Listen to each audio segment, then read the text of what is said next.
CCTV footage में दिख रहे इन दो लड़कों को पुलिस शिद्दत से तलाश कर रही है।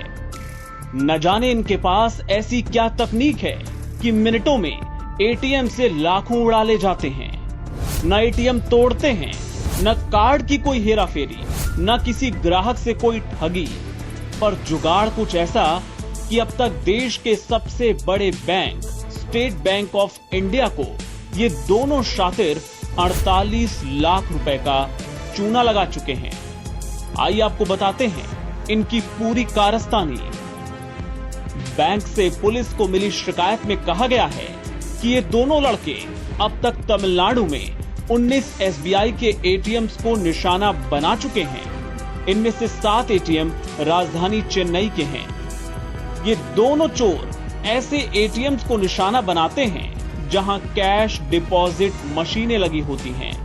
इन मशीनों में पैसा जमा भी कराया जा सकता है और कैश विड्रॉ भी किया जा सकता है। इन्हीं खास मशीनों से ये लड़के पैसे उड़ाते हैं। अब ये काम वो कैसे करते हैं, ये बैंक अफसरों को भी फिलहाल समझ नहीं आ रहा। सीसीटीवी फुटेज देखने पर भी कोई आइडिया नहीं लग रहा कि आखिर दोनों कैसे रुपए निकाल के निकल जाते हैं।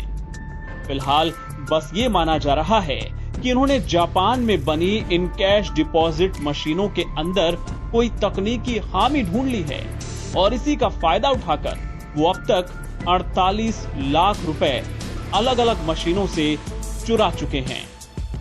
17 और 18 जून को इन दोनों लड़कों ने एसबीआई के एटीएम्स में ऐसी लूट मचाई कि बैंक को पूरे तमिलनाडु में अपने एटीएम से कैश की निकासी बंद करनी पड़ गई। हालांकि ये रोक अस्थायी है। इन लड़कों की तलाश के लिए अब पुलिस ने एक स्पेशल टीम गठित कर दी है। सीसीटीवी फुटेज में एक लड़के का चेहरा तो साफ नजर आ रहा है, जबकि दूसरे ने हेलमेट लगा रखा है।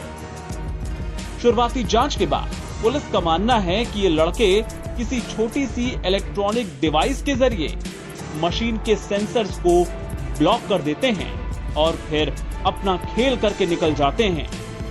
एटीएम से कैश की चोरी का ये अपने आप में ऐसा पहला अनोखा केस है जिसमें देश के सबसे बड़े बैंक एसबीआई की डिजिटल सुरक्षा पर सवालिया निशान लगा दिया है।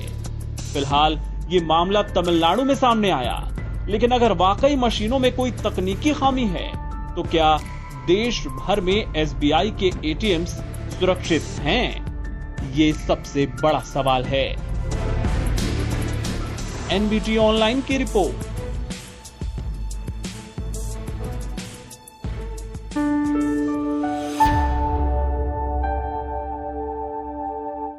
आपको बताते हैं इनकी पूरी कारस्तानी। बैंक से पुलिस को मिली शिकायत में कहा गया है कि ये दोनों लड़के अब तक तमिलनाडु में 19 एसबीआई के एटीएम्स को निशाना बना चुके हैं। इनमें से 7 एटीएम राजधानी चेन्नई के हैं।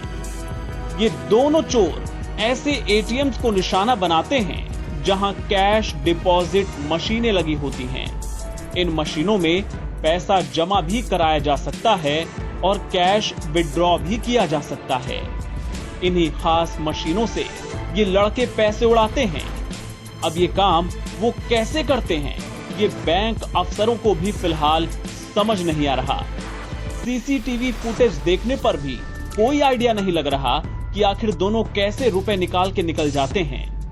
फिलहाल बस ये माना जा रहा है कि इन्होंने जापान में बनी इन कैश डिपॉजिट मशीनों के अंदर कोई तकनीकी खामी ढूंढ ली है और इसी का फायदा उठाकर वो अब तक 48 लाख रुपए अलग अलग मशीनों से चुरा चुके हैं। 17 और 18 जून को इन दोनों लड़कों ने एसबीआई के एटीएम्स में ऐसी लूट मचाई कि बैंक को पूरे तमिलनाडु में अपने एटीएम से कैश की निकासी बंद करनी पड़ गई। हालांकि ये रोक अस्थायी है। इन लड़कों की तलाश के लिए अब पुलिस ने एक स्पेशल टीम गठित कर दी है। सीसीटीवी फुटेज में एक लड़के का चेहरा तो साफ नजर आ रहा है, जबकि दूसरे ने हेलमेट लगा रखा है। शुरुआती जांच के बाद पुलिस का मानना है कि ये लड़के किसी छोटी सी इलेक्ट्रॉनिक डिवाइस के जरिए मशीन के सेंसर्स को ब्लॉक कर देते हैं और फिर अपना खेल करके निकल जाते हैं। एटीएम से कैश की चोरी का ये अपने आप में ऐसा पहला अनोखा केस है जिसमें देश के सबसे बड़े बैंक एसबीआई की डिजिटल सुरक्षा पर सवालिया निशान लगा दिया है। फिलहाल ये मामला तमिलनाडु में सामने आया, लेकिन अगर वाकई मशीनों में कोई तकनीकी खामी है तो क्या देश भर में एसबीआई के एटीएम्स सुरक्षित हैं? ये सबसे बड़ा सवाल है। एनबीटी ऑनलाइन की रिपोर्ट।